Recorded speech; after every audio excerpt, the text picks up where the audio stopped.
Welcome to this video on the Zenwara channel. My name is Sri Satguru, Buddha Rawa Bhagwan.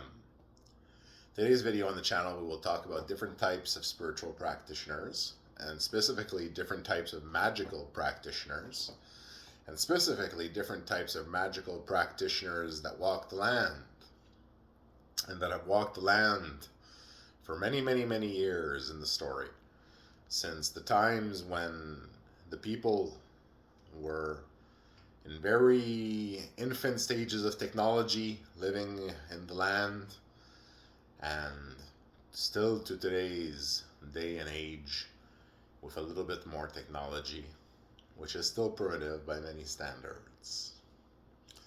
So there are different types of practitioners, and the ones we will be talking about today is practitioners that use bone. So bone practitioners. Okay, so these are practitioners of magic that, for example, you can see here. I'm going to get closer for this here. You can see a bone pendant here, right? And the shape it's in. So practitioners of magic that use bone, right? So there are many, many different ways to use bone, to use sinew, okay? In magic. But today we're going to focus on the visualizations of the practitioners that use white bone. Okay, so practitioners that have white bone and practitioners that have black bone. Okay, so what also known as, there are many different types of practitioners in magic, and not all of them use bone. But when they get to a certain part in their story, there are dark sorcerers of the land. And there are also white sorcerers of the land. Okay? So forces of good and forces of evil. Okay? So the forces of evil get their power from the dark forces. Okay? Often connected to devil stories. Okay? And the practitioners of good get their stories from good forces, benevolent energies, such as the land, for example. Okay, so traditionally there have been two types of practitioners that have walked the land.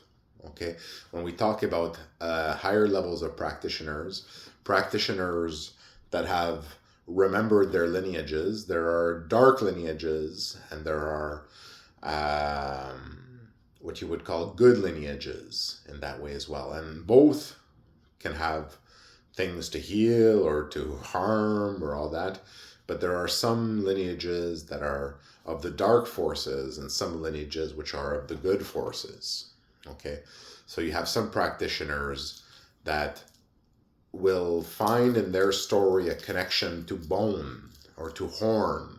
Okay, and who will basically have a part of their story which connects to that story, and they may develop that in different ways. So you may have some practitioners that may become aware of these things, you know, or practitioners that might have bone within their story and who do not yet know these things. So this video here provides information about this. So there are two basic kinds of bone practitioners. There are those that carry the white bones, and there are those that carry the black bones. Okay, and as the white bones is for good practitioners usually, okay, on a good path. The black bones are for practitioners that are taking a darker path. Okay, so there are different type of utilizations of white bones and black bones. Okay, and some people are more towards those good forces that walk the land, and some are more towards those dark forces that walk the land. And not all practitioners get to understanding their bones. Okay, you can call it that way, understanding your bones, right? And the ones that are part of your lineage and your story and who you are. So there are different ways of using bones in magic as well. Bones can be used in many different ways in magic. Different lineages use bones. Different types of spiritual practitioners use bones. But when we talk about the bone wearers of the land, okay, the ones who are connected to the land and who wear bones, there are the ones who wear the white bones, and there are the ones who wear the black bones. And they exist in their own visualizations spiritually. You can see them in their own realms of existence and lokas, where they exist in different lokas, as we all do. You can see them really as the dark forces in black and the white forces in white. Okay, so advanced spiritual practitioners may find bone within their story as they advance within their story, or even other practitioners at less developed levels of spiritual practitioners may basically feel connected to bones and finding bones. Okay, so this is a utilization of bone within spirituality, within magic, that goes back to the origins and the first days of these current stories of humanity walking the land. Okay, so there are two different paths when it comes to wearing bones: the black bones and the white bones. Okay, so it's something to remember. Now, there are different designs of bone. Okay, there are different things that are done with them. There are one bone that someone might wear, or there are also utilizations where there are two, for example, like this one here, right? Two. You can see it makes a double horn. And with different meanings to that, depending on the story of the practitioner and how they get to that use of bone within their practice. Because the regular person might not necessarily wear bone, as part of their practice, except if it's part of their traditions, their lineages. It doesn't shine like gold, and it looks very unique in its own way. So maybe it's a fashion statement, but maybe it's more than that. Okay, and there are spiritual lineages that incorporate bone practices. So when people wear bone, okay, there are some different people depending how they're connected to their item that they wear. Okay, so there's some items that basically will get a piece of bone, okay, whatever animal it comes from, okay, and they might be very connected to that piece of bone and potentially the being of that bone. Okay, so bones can be connected to spirits, to the animal from which that bone comes, and the spirit of that animal. So there are connections with spirits with bones as well. So depending on the practitioner, if they're a practitioner that is entitled to that bone, is connected to that bone, that the bone accepts, okay, because there's also the question of, does the spirit contained within that bone, connected to that bone, does it accept the practitioner that incorporates it into his practice? So basically, when you are at that stage, when the bone is for you, when you find an item like this, there's an item that is meant for you, potentially, right? Where you have to deserve that story, belong to that story of that item to get into contact with that item. So, if you go, for example, on a shopping spree and you buy 1,000 different pendants of bone, you're probably not connected to that story. That bone will not basically be, that spirit of all those bones will not basically become yours necessarily, but if you're a store, for example, and you're selling it to someone who's that item is destined to become a part of their life, it's destined to be theirs, well, then there can be a connection between the person who it's destined to receive and the spirit within the bone. And this is one of the ways that people can develop spirit animals, and those spirit animals can protect them. And it comes through the practice of the bone, the connection to the land, to the spirits of the land, to the spirits of the bone, right? But when we talk about the black bones, now we're talking about the black practitioners, okay, who follow the dark paths, the dark arts, okay, who go to the evil forces for power. And there's basically always a play of power between good forces and bad forces within creation, and there needs to maintain a balance between those, It's okay if things go more on the good side, but when things go more on the dark side, then we start having problems, So dark practitioners are known as a problem in the land. Okay, they're known as a problem. They cause problems. And then the white practitioners, okay, they try to protect the land and heal the land and protect everyone from those dark practitioners, and they engage in conflicts often. And it's not because one goes to the dark forces that they're more powerful than the white forces, but it's more of a quick power, quick cheat way to power. And then the white practitioners, the ones of power, well, they have to put in more work potentially to attain those results, but you become more powerful because there's that balance which protects from the dark forces as well. Okay, so you have dark practitioners of the land and you have good practitioners of the land. Okay, and these are beings that are dark forces and white forces that walk the land. And this manifests in the bones that they carry. Or do they carry black bones or do they carry white bones? Now, white bones have their own stories, and the practitioners on that end up with a spirit animal or white bones, okay, they have their own story and the story of their item that they wear potentially and the bone that they wear and they carry, right? And they need to belong to that story for that item to truly belong to them and to become part of their path in a fully integrated way, right? If not, you get in possession of an item, and if it's not destined for you, well then, it's in your possession until it's not. But you won't connect to that item and become part of that, have an integration of stories with that item. Okay, if that's something that you choose to do on your path as well, because you still have the choice of what you wish to do as well. You don't need to take any action if you don't wish to, if you're aware of the action and its importance in advance and your ability to take that action or not. Right? So the importance of awareness and knowledge, okay, and intuition about these things. So there is the white practitioners that carry the white bone, okay? There's different meanings, okay? So for example, what does this bone here mean, this one here that I wear, okay? This is the amulet of the Grand Master, okay? So in the storyline, in my storyline, right, this amulet represents the Grand Master, right? Grand Master and practitioner of magic, right?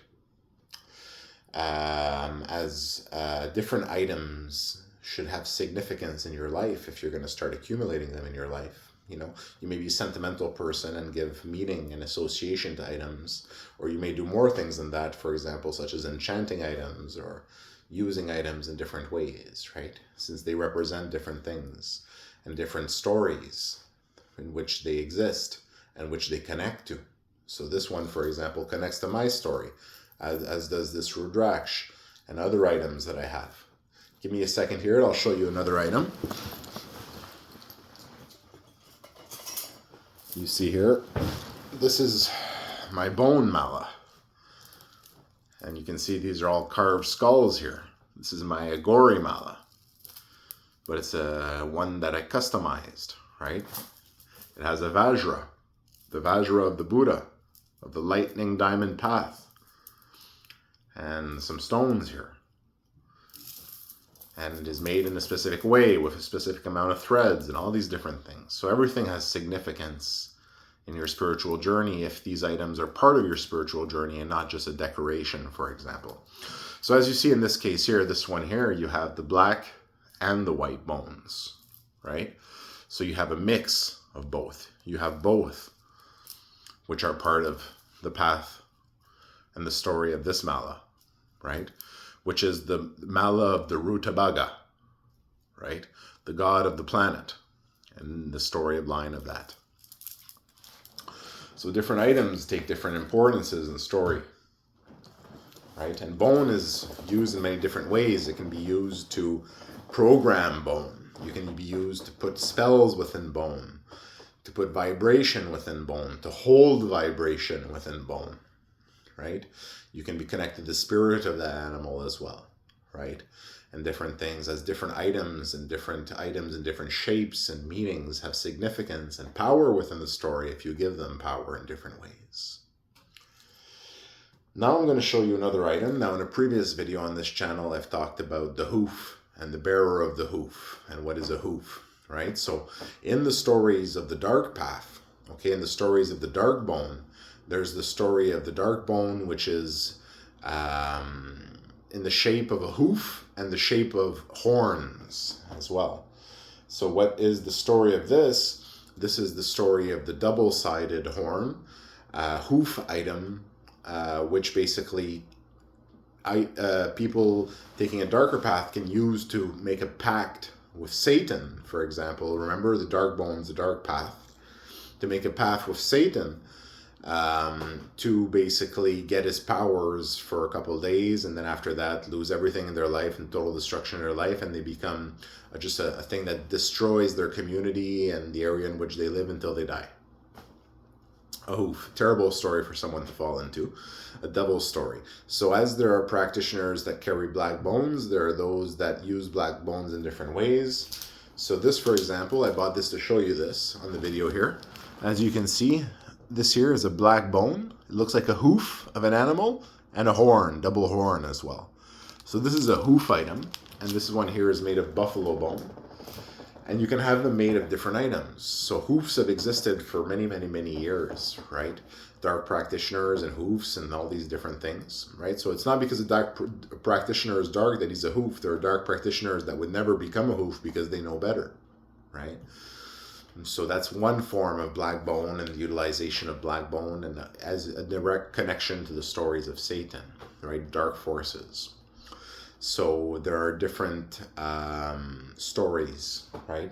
So in this one here, this item here, for example, and there's other black bones and stuff like that of different animals that can be utilized and transformed into hoofs as well. It's not just buffalo bone that can be used for that. Other animals can be used as well, as these phenomenons took place and take place in all around the world. Right, these people pop up, these hoofs and these people like that, and dark practitioners and good practitioners and all this. And people are reincarnated and remember their lineages and all these different things. So they develop spiritually. So there are many, many different utilizations for bone in spiritual practice. It can be used to retain spells, to create an item that you can enchant. It can put you in connection with your spirit animal if you're connected to that animal and it connects to you and you accept each other. So it can be used in many, many different ways. And if it's combined, for example, with metals and stuff like that, the metals can be crafted and done things with the metals as well, or wood and all these different things. So all these different items can be used and are used very often in magical items, magical amulets, these different things, bone, or different kinds of items like that can be used and are often part of the story of a spiritual practitioner that utilizes magic. Okay, very often associated to those spiritual practitioners, and the stories that basically lead to them remembering who they are in the story over time through different means and redeveloping into the being that they are, and then continuing to develop on their path further in their storyline and development as a spiritual practitioner, being, magic practitioner, etc., however they define themselves. So there are different utilizations to bone. People take different paths. People are attracted more towards the dark side, that's their lineages, or the good sides, go to the dark forces or go to the good forces of God, for example, right? And different practitioners do different things, right? So it's up to everyone to decide for themselves, what are the best path for them. Now, bone is not only used in amulets and things like that, it can be used in different types of workings, enchantments, things like that, in different types, For example, sinew can be used in traps and things like that, and all these different things, to capture or whatever. There's all these different things, and often, one of these things that people should remember is that, as items have a physical use here and physical purpose, often that same item will have a similar or poetically connected connection to a magical use, right? So it's not necessarily the same use, but there's a connection between the physical use and the magical use of an item and its significance spiritually or magically. So things to remember. So here we have, for example, with bone, we have the remains of a being that was alive, right? So it's an item that of them that is remaining, right? So if that item is meant to become part of your life and that spirit of that animal decides that they want to be with you and you decide you want to be with them, well then you can have also the establishment of spirit animals that happen at that point as well. It's one of the ways through bone to basically get connected to your spirit animal, the spirit of the animal of that bone, basically, right? And that story of that animal, which comes into your story and becomes part of your story. And as much as you give importance to that story, well, you know, those stories merge, right, and become connected and touch each other very closely. So there are practitioners that may end up using bone as part of their practice or part of their jewelry or what they wear. And once again, there are practitioners that wear white bone, and there are those that wear black bone. And traditionally, and also visually, at the levels of different lokas, there's a difference between those practitioners, where the ones who wear the white bone are traditionally the good inclined practitioners and of those good lineages, and the ones who wear that black bone are the ones of the evil lineages and the dark forces. You know, so in some cases, you have some beings that might have both those lineages, the good ones and the bad ones, but those are very unique beings, as most generally people will be in one or the other. Now there's application of the magic, which might become gray in different ways, where they might use different applications of magics, but are they inclined as a good person or a bad person? You know, do they do evil things just to do evil things, or do they do evil things absolutely in the last resort when it's necessary because they're a good person and usually do good things, you know? So different inclinations, right? So you have the black practitioners, which wear the black bone, and you have the white practitioners, which wear the white bone, and different meanings to that bone depending on their story.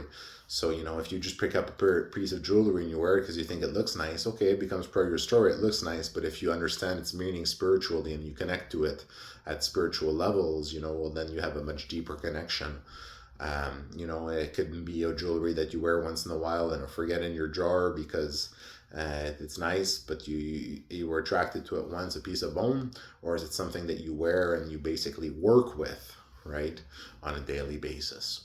So a little bit of information about bones and how bone is used in magic, okay, in spiritual journeys, spiritual stories. And some items, okay, are very rare in bone as well, you know, and have a very rare part in the person's story. So in that way, you know, once you get to that part of your story, if you do and you start incorporating bone in your practice, or horn or something like that, you know, you might be doing it once again because you think it's a beautiful object or something like that. But, you know, traditionally, if you're a good person, you go for the white bone, and if you're a bad person, you go for the black bone. Okay, especially in the magical circles. Okay, and once again, it's not because someone's a good person that they're a weak person. They can be much stronger than any dark practitioner. Okay, but a generally good-hearted person versus a force of evil, a force of nature that walks the land, which carries the black bone. Okay, thank you for listening to this video on the Zenware channel.